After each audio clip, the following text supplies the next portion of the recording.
ताजे ताजे केले, कभी खाए नहीं होंगे ऐसे केले, पीले पीले केले खाइए। ये कहकर रोहना हाथों में 4 केले लिए उन्हें सर्कल में जोर जोर से हवा में उछालती हुई करतब दिखाती है, जिसे देखकर आसपास के सारे बच्चे अपने अपने मम्मी पापा से उस औरत के पास जाने की जिद करने लग जाते हैं। पापा, ऐसा तो सर्कस में बॉल से होता है ना, ये आंटी तो केले से कर रही है, चलिए ना पापा देखते हैं। रोहना एक पतली सी तार पर चलती हुई केलों से करतब दिखाती है। आते जाते सभी लोग बाहर रुककर उसके करतब देखते हैं और वाह वाही करते नहीं थकते। जैसे ही एक आदमी पास आकर उसे पैसे देने लग जाता है, तब वो कहती है, अरे नहीं नहीं साहब, मैं करतब तो बच्चों के मन को बहलाने के लिए करती हूँ, धंधा तो मेरा केले का है। पीछे देखो मेरी रिड्डी, जो भी मेरे केले खाएगा मेरी तरह चुस्त दुरुस्त और तंदुरुस्त हो जाएगा। पता चलता है क्या कि मेरी उम्र 55 की है। अरे पर ऐसे ठंड के मौसम में कोई केला क्यों खाएगा? ये ऐसे वैसे केले नहीं है साहब, ये शरीर में गर्मी देते हैं, ठंड को दूर भगाए, जो भी रोहिणा के केले खाए। पापा, अगर मुझे केले नहीं मिले तो मैं घर नहीं जाऊंगी। तभी उसके पापा कहते हैं कि बेटा, केले ठंड में कभी गर्मी नहीं देते, ये सब कहने की बातें हैं, सामान बेचने का तरीका है इनका। पर पिंकी नहीं मानती। मैं केले खाऊंगी। पिंकी की जिद के आगे नत्थू हार जाता है और उसे केले खरीद कर दे देता है। पिंकी खुश होकर केले घर ले आकर खाती है। अब मैं भी करतब करूंगी, कितना मजा आएगा, जादुई केले। पिंकी पहला केला खत्म भी नहीं करती कि वो बेहोश हो जाती है। दूसरे केले से एक काला धुआं आता है और रोहना चुड़ैल बनकर बाहर निकल आती है। मेरे भूतिया केले बच्चे न खाए, ऐसा हो ही नहीं सकता। जादूपुर वालों, कब तक बचोगे? आ गई हूं मैं रोहना, जिसका कोई नहीं कर सकता सामना। रोहना पिंकी को गोद में उठाकर काले धुएं में कहीं गायब हो जाती है।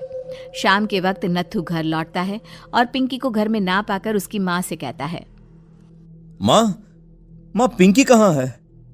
अरे बेटा, उसे तो तू सुबह करतब दिखाने ले गया था ना, फिर कहाँ वापस आए तुम दोनों? मुझे लगा तू उसे अपने साथ मंडी ले गया होगा। हे भगवान, मेरी बच्ची कहाँ गई? मैं उसे घर ही तो छोड़कर गया था माँ। नत्थू गांव के घर कोने में अपनी बेटी को ढूंढता है, पर उसे वो कहीं नहीं मिलती।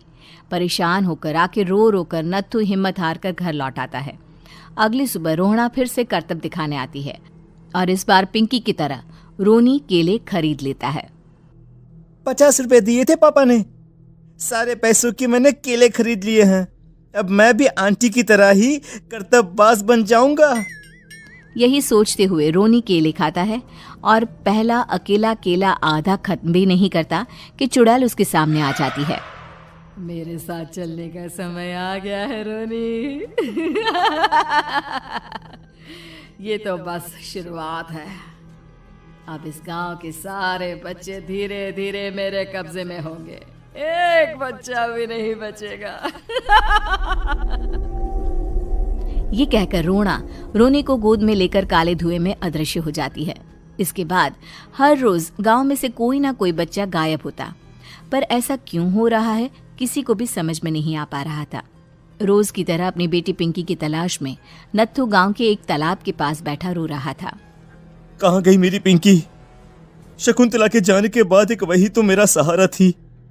अरे उसकी आत्मा कोस रही होगी मुझे कि मैं अपनी बच्ची को संभाल भी नहीं पाया। नत्थू ये कहता हुआ रो ही रहा था कि तभी तालाब में से उसे शकुंतला की आवाज सुनाई देती है। कहाँ थी तुम शकुंतला? हमारी बच्ची और सारे गायब हुए बच्चे रोहना के कब्जे में हैं। वो बच्चों को जो केले देती है उससे बच्चे बेहोश हो जाते हैं और उसके कब्जे में आ जाते हैं और वो उन्हें ले जाकर काली दुनिया में ले जाती है। पर वो ऐसा क्यों कर रही है? ये मैं नहीं जानती, पर उस दुनिया का रास्ता मैं आपको बता सकती हूँ। जहां ये नदी खत्म होती है वहां एक केले का पेड़ है, उसके नीचे एक दरवाजा है, वहीं से रास्ता जाता है उस दुनिया का। ये कहकर शकुंतला की आत्मा गायब हो जाती है। गांव के सभी लोग झुंड बनाकर उसी रास्ते से काली दुनिया में चले जाते हैं और वहां देखते हैं कि सारे बच्चे वहां काम कर रहे थे। पापा मुझे ले चलो यहाँ से। पापा पापा। सभी बच्चे अपने मम्मी पापा से लिपट जाते हैं। तो तुम लोग यहाँ तक आ गए? क्यों हमारे बच्चों को पकड़ लिया तूने? तुझे शिकार ही बनाना है तो ले, हम सब आ गए हैं, हमें खा ले। नहीं, मुझे बच्चे चाहिए। मेरे बच्चे के बदले तुम लोगों के बच्चे। क्या मतलब? मैं इसी गांव में रहने वाली एक औरत थी। केले की चोरी के इल्जाम में मेरे बेटे को गांव वालों ने इतना मारा कि वो मर गया। उसी दिन मैंने ठान लिया कि गांव वालों का भी वही हाल करूंगी। कुछ दिन बाद बेटे के चले जाने के दुख में मैं भी मर गई और मेरी भटकती आत्मा एक चुड़ैल बन गई। और फिर मैंने बदला लिया तुम सबके बच्चे छीनकर। बर्दाश्त नहीं कर पाए ना? सोचो मुझ पर क्या बीती होगी। हमें माफ कर दो रोना। पता नहीं ये किसकी गलती थी, पर हम सभी माफी मांगते हैं। हमारी खुशियां लौटा दो, तुम भी तो एक माँ हो। गांव वालों की बात सुनकर रोहना का मन पिघल जाता है और वो बच्चों को छोड़ देती है। उसके बाद काली दुनिया बच्चों के लिए जादुई दुनिया बन जाती है।